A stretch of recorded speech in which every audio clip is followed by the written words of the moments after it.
The question that breaks the illusion: why silence feels like an ending, but is actually a beginning.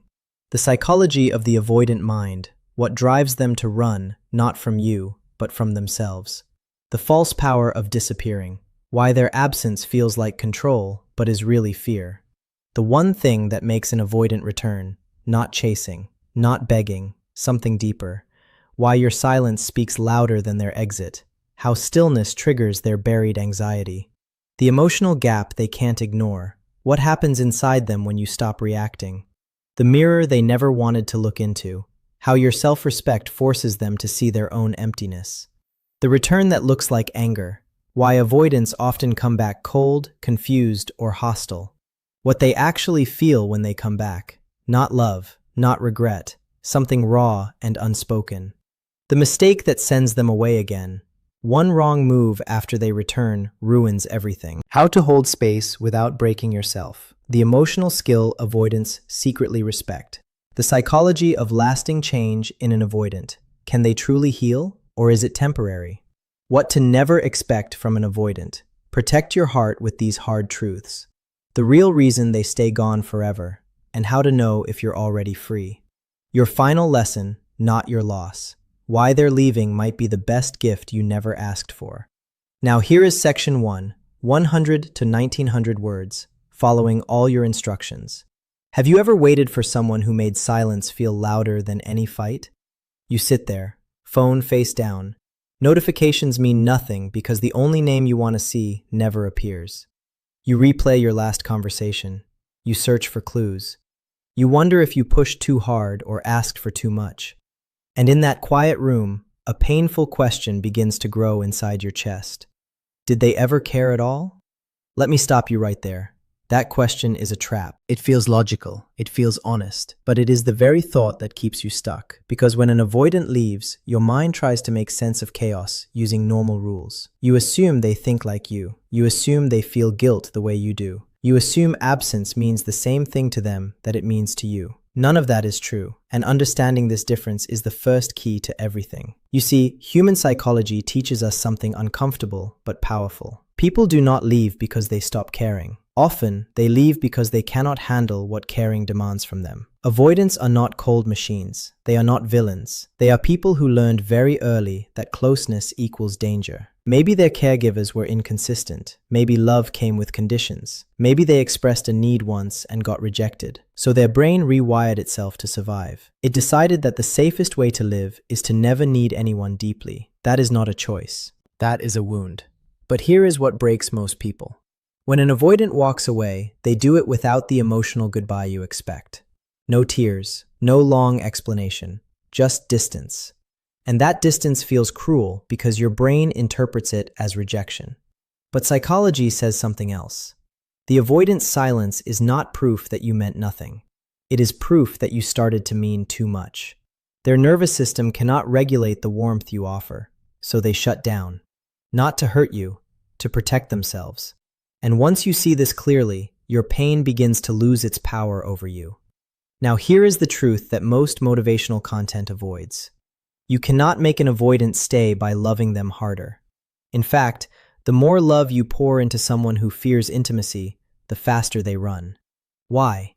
Because every act of love from you feels like a demand to them. Your kindness becomes pressure. Your patience becomes expectation. Your loyalty becomes a chain. Their mind twists your best intentions into threats. That is not your fault. That is their programming. And no amount of begging, explaining, or proving your worth will override decades of psychological conditioning. So what do? You stop chasing. But not as a game, not as a trick to get them back. You stop chasing because chasing destroys you. Every text you send without reply cuts your self-worth. Every memory you revisit rewires your brain for addiction. Neuroscience shows that inconsistent love creates the same brain patterns as substance abuse. You are not heartbroken. You are chemically hooked on a person who gives just enough to keep you hoping. And they do not even realize they are doing it. This is the moment most people get wrong. They hear "stop chasing" and they think it means wait. Wait by the phone. Wait by the door. Wait for the avoidant to wake up and realize your value. That is not stopping. That is standing still while your soul rots. Stopping means you turn your energy inward. You take every ounce of love you wanted to give them and you pour it into your own reflection. You stop measuring your worth by their return. You start measuring it by your own peace. And here is the psychological twist. When you truly stop chasing, something shifts inside the avoidant. Not because you manipulated them, but because their brain finally feels safe. See, avoidants are terrified of engulfment. When you chase, they feel trapped. When you disappear into your own life, they feel something they never expected. Relief at first, then curiosity, then an unsettling thought. Wait, why aren't they calling? Why aren't they crying? Why do they look fine? That question eats at them. Not because they want to possess you, but because their survival mechanism relies on you needing them more than they need you. When that dynamic flips, their internal map breaks. And for the first time, they feel the absence. Not your absence, but the absence of your energy feeding their ego. That emptiness is foreign. That emptiness is uncomfortable. And discomfort is the only thing that ever made an avoidant move. But let me be painfully honest with you. Even if they come back, it will not look like a movie. They will not show up with roses and regret. They will send a small text, a random question, a vague comment on social media. Something so tiny you will wonder if you imagined it. That is not a lack of love. That is the only way their guarded heart knows how to reach out. They test the water with one toe. And if you respond with hunger, with need, with relief, they will disappear again faster than before. So what do you do when that text comes? Nothing. For a moment. You sit with it. You do not reply from desperation. You reply from peace. You match their calm with your own. You treat them like an old acquaintance, not a lost king or queen. You show them that your world did not stop spinning because they left. That is not pride, that is psychology. Because the avoidant needs to see that you can hold space for them without collapsing. Only then does their nervous system relax enough to stay. Now, I promised you a reward for watching till the end of this section. Here it is. By the time you finish this full video, you will understand something most people never learn in a lifetime. You will know exactly why avoidants behave the way they do. You will stop taking their silence personally. And most importantly, you will regain a part of yourself that you thought was gone forever. Your power. Not power over them, power over your own heart. That is the only victory that lasts. Stay with me, because what comes next will change how you see every relationship you have ever had. You just learned why avoidants run. Now let me show you what happens inside their head after they disappear. Most people believe that once an avoidant leaves, they feel free, light, relieved. And for a short time, that is exactly what they feel. The first few days or weeks after a breakup, their brain rewards them with calm. No more pressure, no more emotional demands, no more feeling guilty for not being able to love the way you wanted. They sleep better, they laugh with friends, they tell themselves they made the right choice. But psychology does not let anyone escape that easily. The relief is real, but it is temporary. Human beings are wired for connection, even avoidance. The difference is that their fear of intimacy is stronger than their need for closeness. That fear builds walls, but walls do not remove the heart behind them. So after the relief fades, something else creeps in, quietly, slowly, almost without them noticing. It starts as a small thought. Maybe they see a photo of you smiling. Maybe they hear a song you used to play.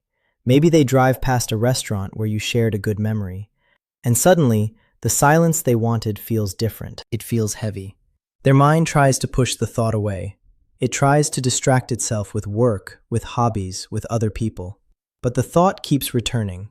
Not because they are in love with you, but because your absence created a hole that nothing else fills. Here is the psychological mechanism at work. Avoidants are masters of suppression, not resolution. They do not process emotions, they bury them. When they left you, they buried the guilt, the sadness, the tiny voice that said, "Maybe I made a mistake." Burying works for a while, but buried things do not die. They rot. And rotting emotions grow into something heavier. Restlessness, irritability, a vague sense that something is missing but not knowing what. During this time, they may start checking your social media, not because they want you back, but because their brain needs evidence that you are still there, still waiting, still broken. That evidence soothes their ego. It tells them, "See? They are not over me. I still matter. That is not cruelty. That is unconscious self-protection. They need to believe you are still attached, so they do not have to face the emptiness of their own choice. But what happens when you are not waiting? What happens when your social media shows you living, laughing, growing? What happens when you stop watching their stories, stop liking their posts, stop any form of digital chasing? Their brain malfunctions. Because avoidants build their emotional stability on a hidden assumption. The assumption that you will always be there if they change their mind. That is why they can leave so easily. In their mind, leaving is not permanent. It is a pause, a break, a chance to breathe. They never truly imagine you moving on. When you do move on, when your happiness no longer depends on their return, you shatter their unspoken safety net. That is when something shifts from passive to active. They start to feel what psychologists call loss aversion. Humans fear losing something more than they desire gaining something new. Your absence becomes more valuable to them than your presence ever was. Why? Because your presence felt like pressure. Your absence feels like a missing piece. And a missing piece is harder to ignore than an annoying piece. Now they begin to rationalize. They tell themselves small stories. Maybe I left too fast. Maybe they were not the problem. Maybe I should reach out just to see. These thoughts are not love. They are anxiety dressed in old memories. But to an avoidant, anxiety is familiar. And familiarity is comfortable. So they sit with these thoughts longer than they should. And eventually, a tiny door in their mind opens. This is the dangerous moment for you. Because if you have been waiting, hoping, praying for this door to open, you will rush toward it. You will answer too fast. You will forgive too quickly. You will jump back into the same patterns that made them leave in the first place. And the moment you do that, their fear of engulfment returns. The door slams shut. And this time, it stays shut longer. Why? Because they tested you, not consciously. But their subconscious watched how you reacted. If you reacted with desperation, their brain recorded that as proof that nothing changed, that you are still the same source of pressure, that they were right to leave. And they will not come back again, not because they are evil, but because their survival instinct now sees you as a confirmed threat.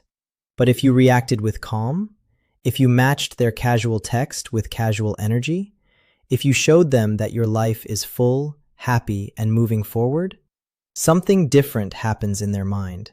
They feel safe enough to stay in the conversation. Not because they love you yet, but because you are no longer a threat. You are no longer demanding. You are simply there.